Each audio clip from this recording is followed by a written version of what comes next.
Hey everyone, it's Jeannie here, and today I have the honor of chatting with Grammy Award winning gospel trailblazer, the legendary Kirk Franklin, about just an incredible project that he's re-releasing with Compassion International. Mr. Franklin, it really is an honor. Listen, it is a great honor to talk to you, and it's a great honor to work with Compassion and to be a part of their global reach, and especially during this climate, during this time.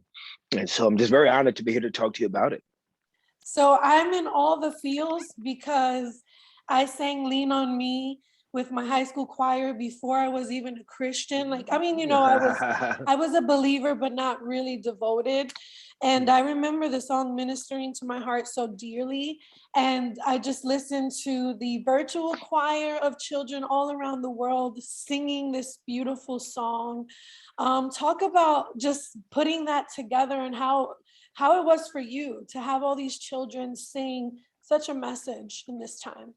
It's overwhelming. It is really overwhelming to be able to, like you said, to pull out a song that's over 2 decades and to see it be able to have impact. I pray to be able to remind each other of the bigger message of we are the hands and feet of God, and in very tangible ways. And so to be able to talk about being there for compassion, to being there for empathy, just to be there to be able to show love to our brothers and sisters, um, especially right now, that this is something that I'm very glad to be a part of.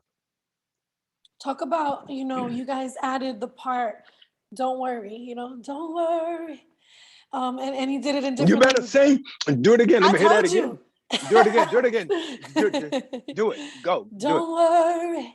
I love your Here's my voice. shoulder, you can lean on me. Anyway.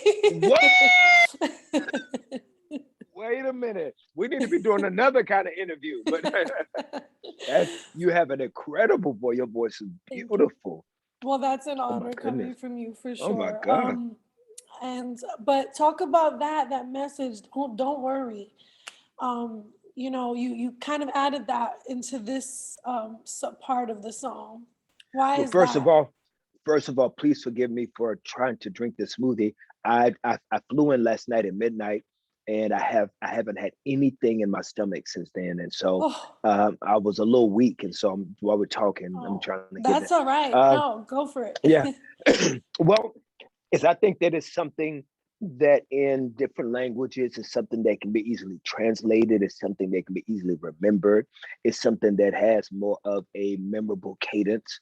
And so that was very important. And it's something that I started in my concerts years ago.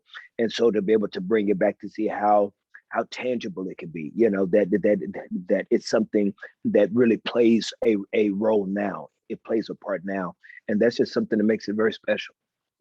I wanted to ask you that because obviously you're really known for exhorting on your tracks, and that's what makes everything you do just so anointed and so powerful. Where does that come from when you just go there and you pull stuff out like that, messages, and you're exhorting over your tracks? Mm. I think that it's just something that is not even being thought through. That is something that is very impulsive, something that is very just being a microphone for the Lord. Just to be able to Mm. be in the moment, to be able to just exalt and to encourage. And so I'm just very grateful to have an opportunity to speak into the realities of on God's behalf, not on mine, of course, because I don't have any power to say anything, but to be able to just try to be a conduit of his his his his viability in real time situations that are affecting and impacting people today. Mm. And you've done it so amazingly, and it's been anointed, and I'm grateful for that, for you being that microphone. This season has touched all of our families, all of our Hmm. families. I don't think Hmm. anybody's exempt. Hmm. Can you talk about how to not let it break us? Well, breaking is not all bad. Mm. Breaking is not all bad. I know that it may seem counterintuitive to Western culture, is because in America we pride ourselves on being strong and not easily broken. But uh, uh, gold gold doesn't become pure until it's tried in the fire. And so uh, there is another economy that God works from, that once again that is counterintuitive to popular culture, that God breaks before he remakes. And so um, I have seen that in my personal life. We've seen it in the lives of of uh, of our heroes that are in the pantheon of Christian biblical faith, where so many men and women of faith throughout Scripture, we saw God break them before He used them. So I would say that if somebody's going through times that feel unbearable, I would ask them to also have the conversation of God with God, to ask them to ask God, God, what are you doing with this? Are you using this? Because sometimes if you're in a situation that doesn't seem to be getting better, maybe it's because God may not want it to get better. Maybe in that difficulty is, I think that we have this misnomer that God is trying to make us happy. God is not trying to make us happy. God is trying to make us His. And so, uh, uh, whatever process comes from that, once again, I know that sounds foolish to the world. It sounds foolish to humanism, and a natural intelligence does not have the capacity to process and program things of the spiritual. And so that I get, and then things of the spiritual a lot of times have been abused. They've been manipulated. So there is a clear understanding of caution when people hear this type of dialogue. So there must be a sensitivity on both sides. It does not take away from the fact that uh, behind everything you see is something that you can't see, and it's maneuvering. Everything physical and visible is first preceded by something that is spiritual and invisible. So even in the darkest times, God in his sovereignty can be doing his greatest work. Well, I thank you so much, Mr. Franklin, for your time. I know we didn't have a No, lot. no, you got some more questions. Don't do yourself like that. Come on.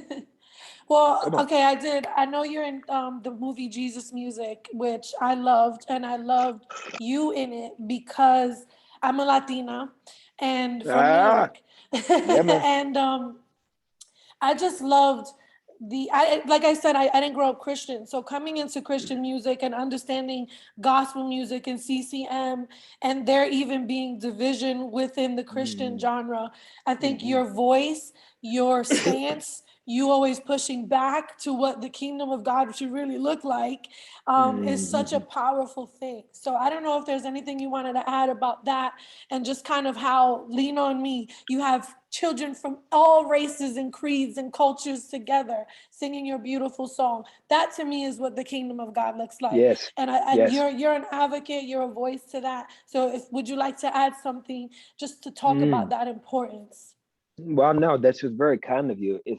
Is I think that it is a tragedy and a travesty for us to have this much Jesus conversation in the world, but there not be enough of the residue of the conversation in tangible ways in the lives of people. All of the wealth in the world and the level of poverty and corruption in a lot of these governments around the country, and so the people continue to hurt. And so if you have any indication, any acclamation to being able to have a monotheistic mindset, there's no way that you can see people hurt and think that God is smiling upon what we do. And so I'm praying, and that could be from being marginalized to being in positions of poverty, to issues of race, to issues of sexism, issues of ageism, just whatever, whatever ism is happening at the moment. We have to understand that there is a humility that is missing, and and other than that we need to start living life through. That we need to have the intentional pursuit of being about the benefits of other people. I should be as concerned about my needs and even more about yours. Beautiful.